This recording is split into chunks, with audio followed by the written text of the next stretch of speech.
कुकुर ପାଇଁ रक्त देवाकू मुंबई बासिंदा साहाय्य लोड़िले रतन टाटा। आसंतु जानिबा यार सर्विसेस खबर विषय।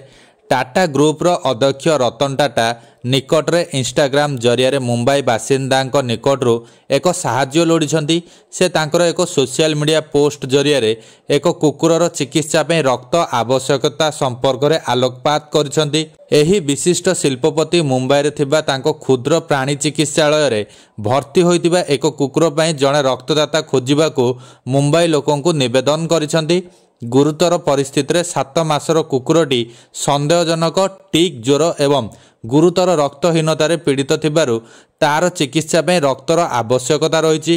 रतन टाटा तांको पोस्ट रे रक्तदातांकर जरूरी आवश्यकता उपरे गुरुत्वारोप करी असुस्थ कुकुरर चित्र सहित दाता कुकुर मानक मध्यरे की प्रकार योग्यता थिबो ताकू उल्लेख करिसेंती। से निज इंस्टाग्राम स्टोरी रे मुंबई मोर साहाय्य दरकार बोली उल्लेख करिसेंती।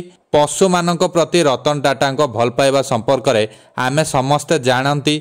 विशेष करी कुकुर प्रति तांकर प्रेम खूब अधिक। से प्रायतः कुकुर मानक फोटो पोस्ट करती एवं सेमानक अधिकार पाई दाबी करती।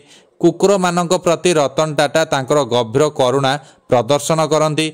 एही कारणरू टाटा ट्रस्ट निकट रे दक्षिण मुंबईर महालक्ष्मी अंचल रे देशर प्रथम अत्याधुनिक क्षुद्र प्राणी चिकित्सालय आगामी शुभारंभ घोषणा करिछि।